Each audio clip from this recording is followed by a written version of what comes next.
last Sunday, I was talking with Judy in the back, and she recited a poem that she had written a long time ago.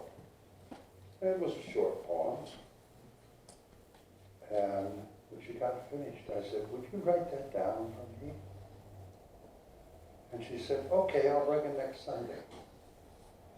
And I thought about this poem she had recited for me, and it just started pushing buttons.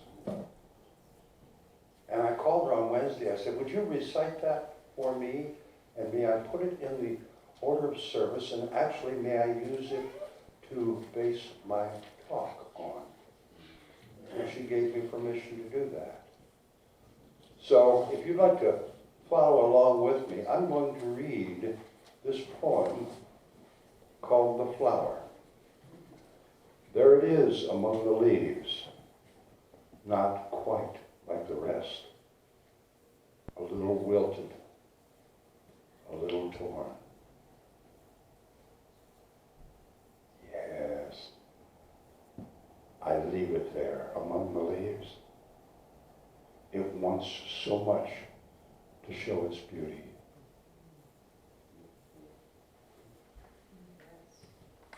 That can be the foundation of analogies for so many things in our life. And I just couldn't stop thinking, well, that could mean this, that could symbolize that, that could be. So I'm going to share some of my thoughts about it, but I hope each of you take this home and use this little poem to encourage and inspire you to think how it fits, how it's part of the different facets in our life.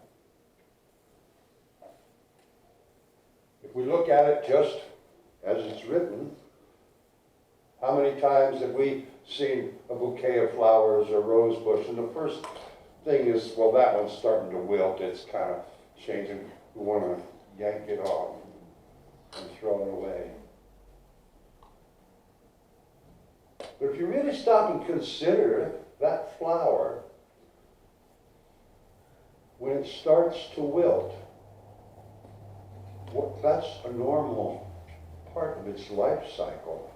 But the fact that it's beginning to wilt means that it started sharing the beauty before the rest of them.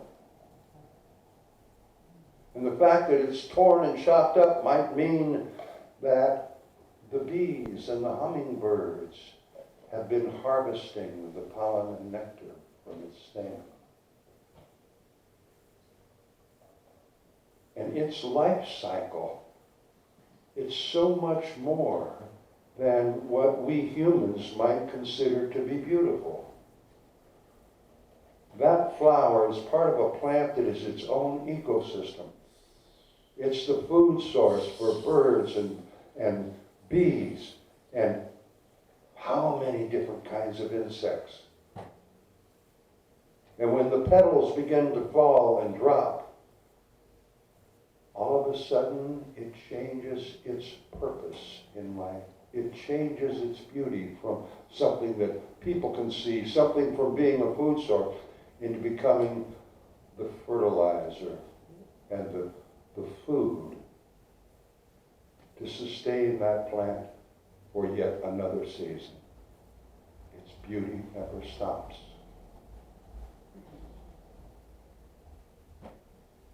And I wonder how many, I used to work at my grandparents' flower shop, and I think back how many glands that started to change color, the roses or Fuji mums started to drop in a cupette, threw them in the trash.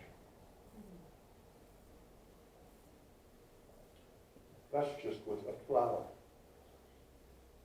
How about with people that are different than the rest? We all here are loving, accepting creatures. But there's not one of us in that room that hasn't looked at somebody and said, "Ooh, I hope they don't want to talk to me." They may have scabies or fleas.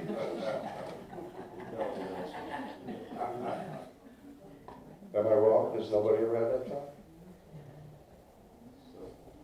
I'm certainly willing to apologize. But how often do we judge this beauty? They're human beings. They have a beauty to share. They have a purpose for being in this world.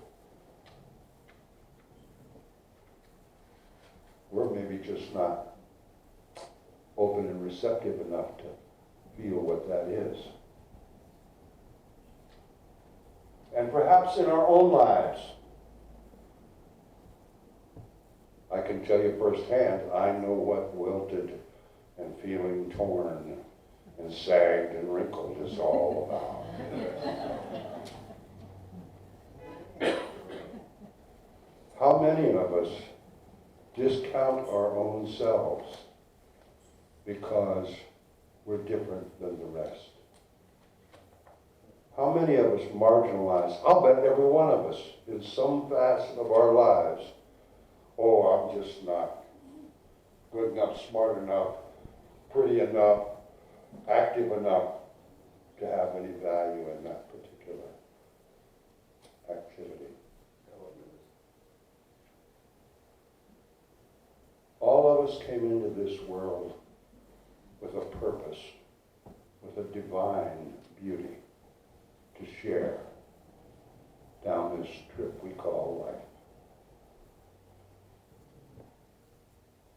And so many times we feel like there's so much going on. The phone's ringing, people want to talk, I got to be here and I got to go there, I got to get the kids to the park. All this stuff, and things make you angry, and things make you afraid. What am I going to do? How am I going to pay the rent? All of these loud noises in our life, I think, are the telltale signs that we have disconnected, separated ourselves from our divine purpose, from our divine beauty. They're all the chaos of the world that we're letting into our life. We're letting it cover up our beauty and our purpose. I was reading an article the other day. I thought it had a good way of putting this. When you're in a crowded place, like down at the Redwood Cafe, and you're trying to talk to somebody, and it's just everybody's trying to be louder. Sometimes the best way to be heard is to get close and whisper. When we hear that whisper, we pay attention. And that soft whisper, we hear, our senses focus on that because that's important. And all the noise from the whole other room, we tune it out. And it's the same thing when you're dealing with your own life. All the chaos, all the uproar, all the noise, all the conversation. Where is the whisper? The whisper is there. It's that little quiet voice deep inside. And I know for a fact that whisper exists. Vivian was heavy duty into yoga several years ago. And I was starting this path of ministry, spiritual awareness, expansion. And she said, "Pat, you ought to go to yoga." I said, "Okay."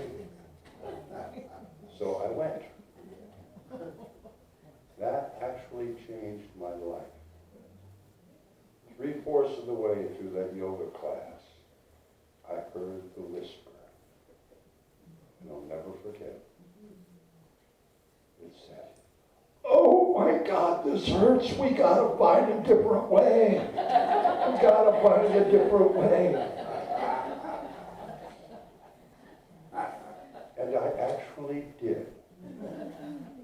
I can get a cup of coffee in the morning and walk out and lean over the back of my old forklift. And I can be aware of the weeds actually growing. Seriously. And I can watch the bugs and the bees. And when you watch bees and really focus, you can hear bees.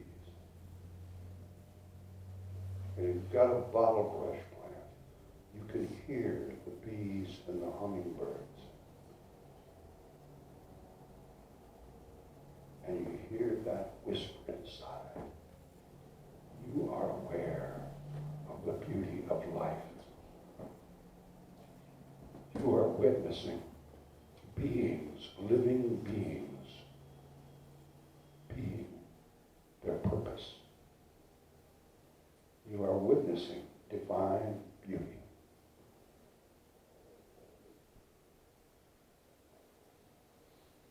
Every single person in here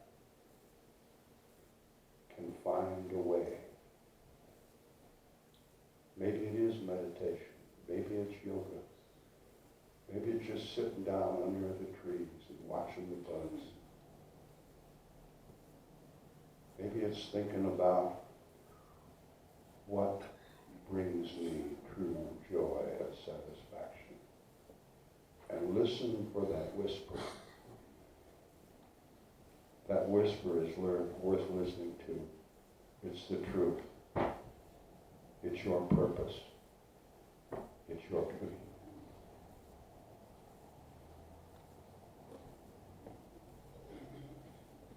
Every living being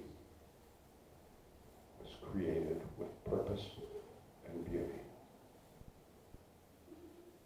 And maybe all of us can do a few exercises in looking for the beauty. First thing, not for the difference, not for the flaws, not for the shortcomings, but really paying attention and watching that flower, watching that bug, watching that purpose, watching these young people who haven't had the world crash in on their beauty, on their purpose. They are living it. Let's look for that beauty.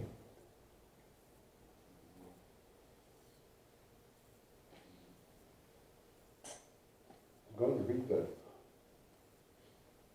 poem again. Let's read it together. There it is among the leaves, not quite like the rest, a little wilted, a little torn. I leave it there among the leaves. It wants so much to show. Judy, thank you for sharing that with us. Now we're going to stand up and sing, How Could Anyone Ever Tell You You Were Anything Less Than Beautiful? And realize what those words mean. Every one of us has the beauty of the divine within us.